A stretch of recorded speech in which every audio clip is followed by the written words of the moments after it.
स्वागत है आपका आपके अपने चैनल स्टडी विद मोटिवेशन में। तो इस वीडियो में बात करने वाले हैं यूपी ट्रिपल एस सी की लेखपाल भर्ती से संबंधित, जिसमें अभ्यर्थियों का जो चयन हुआ है, नियुक्ति पत्र वितरण हो चुका है, उसके बारे में। तो 1500 प्लस दूसरे अभ्यर्थियों की नौकरी खाने वालों ने नहीं ज्वाइन किया लेखपाल। तो हाँ दोस्तों, लगभग 1581 ऐसे अभ्यर्थी हैं जिन्होंने अपना डीबी कराया। डीबी कराने के बाद फाइनल जो रिज़ल्ट आया, तो फाइनल रिज़ल्ट आने के बाद उन्होंने लेखपाल को ज्वाइन नहीं किया। किसी दूसरी भर्ती के अभ्यर्थी रहे होंगे जिसमें उनका सिलेक्शन हो गया रहा होगा, लेकिन जानबूझकर उन्होंने डीबी कराया और फाइनल रिज़ल्ट में अपनी जगह बनाई और दूसरे अभ्यर्थियों की नौकरी खा गए। जो दूसरे अभ्यर्थी सिलेक्ट होने चाहिए थे वो नहीं हो पाए। तो 1581 ऐसे अभ्यर्थी हैं। तो अभी मैं दिखाऊंगा आपको। उसके बाद क्या वेटिंग लिस्ट का प्रावधान है, क्या वेटिंग लिस्ट का यूपी ट्रिपल एस सी की नियमावली में प्रावधान है, क्योंकि जो अभ्यर्थी नहीं ज्वाइन नहीं करते हैं तो उनके लिए वेटिंग लिस्ट का प्रावधान होना चाहिए, लेकिन ऐसा है कि नहीं है। वेटिंग लिस्ट का मामला जा चुका है सुप्रीम कोर्ट। तो इससे पहले भी वेटिंग लिस्ट का जो मैटर है वो सुप्रीम कोर्ट जा चुका है, मैं वो आपको दिखाऊँगा।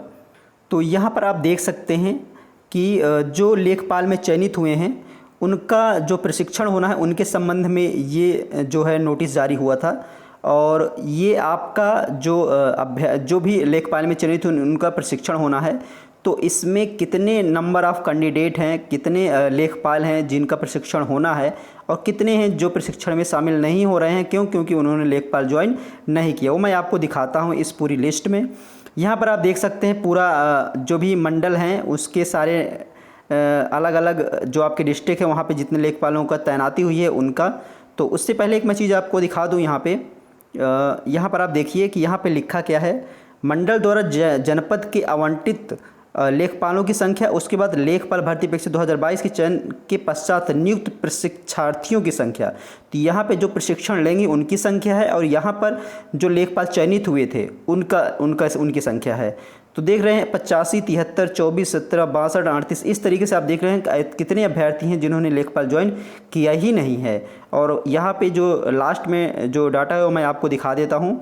यहाँ पर आप देख लीजिए, यहाँ पर जो 7745 में 6164 ही हैं जो लेखपाल ज्वाइन किए हैं और इनका प्रशिक्षण होना है। तो इस तरीके से करीब मान के चलिए कि आपका 1581 के आसपास जो है लेखपाल में फाइनल अपना डीवी और फाइनल रिजल्ट में शामिल होने के बाद भी लेखपाल को ज्वाइन नहीं किया। तो क्या यूपी ट्रिपल एस सी में जो वेटिंग लिस्ट होती है क्या उसका प्रावधान नहीं है? तो हाँ दोस्तों, यूपी ट्रिपल सी की जो नियमावली है उसमें जो प्रतीक्षा सूची है, जो वेटिंग लिस्ट है, उसका प्रावधान नहीं है नियमावली में।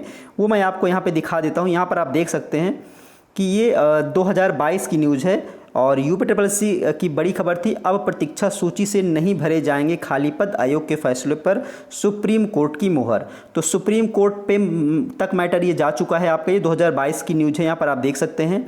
और सुप्रीम कोर्ट ने आयोग के फैसले पर मुहर भी लगाई है कि जो भी पद हैं प्रतीक्षा सूची पर वो नहीं भरे जाएंगे। यहाँ पर आप देख सकते हैं कि यूपी ट्रिपल एस सी यानी उत्तर प्रदेश अधीनस्थ सेवा चयन आयोग को प्रतीक्षा सूची के आधार पर भर्ती करने के मामले में बड़ी राहत मिली है।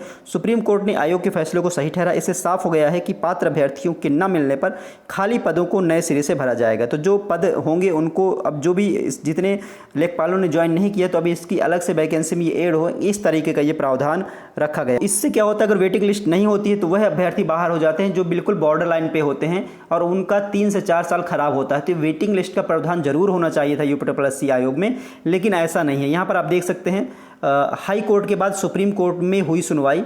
तो ये आप देख सकते हैं उत्तर प्रदेश अधीनस्थ सेवा चयन आयोग के रिक्त पदों के प्रतीक्षा सूची के आधार पर न भरने का फैसला अधिनियम में दी गई व्यवस्था के आधार पर किया गया है। तो अधिनियम जो है यूपी ट्रिपल एस सी आयोग का, उसमें ये व्यवस्था नहीं है वेटिंग लिस्ट की। तो यह मामला हाई कोर्ट से होती है सुप्रीम कोर्ट तक गया। सुप्रीम कोर्ट ने आयोग के फैसले को सही ठहरा दिया है। आयोग अब रिक्त पदों के लिए योग्य अभ्यर्थियों के न मिलने पर उन पदों पर भर्ती के लिए नए सिरे से आवेदन लेगा। तो इस तरीके से सुप्रीम कोर्ट तक भी मैटर 2022 में जा चुका है। यहाँ पर देख सकते हैं दिसंबर 2022 की ये न्यूज़ है। तो 2022 में ये मैटर आपका सुप्रीम कोर्ट में जा चुका है। तो जितनी भी अभ्यर्थी हैं यूपी ट्रिपल सी की तैयारी करने वाले, तो उनको एक बार कोशिश और करनी चाहिए कि यूपी सरकार इसके अधिनियम में संशोधन करे और वेटिंग लिस्ट को जोड़े, जिससे जो अभ्यर्थी चयनित नहीं हो पाते हैं और जो दूसरे अभ्यर्थी होते हैं उनकी नौकरी खा ले जाते हैं और दूसरी नौकरी की जगह पे सिर्फ दिखाने के लिए, दिखावा के लिए वो कि हमारा सिलेक्शन इसमें हुआ हमने नहीं ज्वाइन किया, हमारा सिलेक्शन उसमें हुआ हमने नहीं ज्वाइन किया, बस इस दिखावे के लिए दूसरे की नौकरी खा लेते हैं, जिसको ज़रूरत होती है। क्योंकि 3 से 4 साल आप देख ही रहे हैं, 3 से 4 साल किसी भी भर्ती पूरा होने में लग जाता है। तो ऐसे अभ्यर्थियों को डीवी नहीं कराना चाहिए और दूसरे अभ्यर्थियों को मौका देना चाहिए। तो अगर हम लोग कोशिश करेंगे मिलकर के तो एक बार ज़रूर सरकार को सोचना पड़ेगा कि जो वेटिंग लिस्ट है उसका प्रावधान किया जाए और वेटिंग लिस्ट जिससे आ जाए तो उन अभ्यर्थियों को भी मौका मिलेगा जो बॉर्डर लाइन पे होते हैं।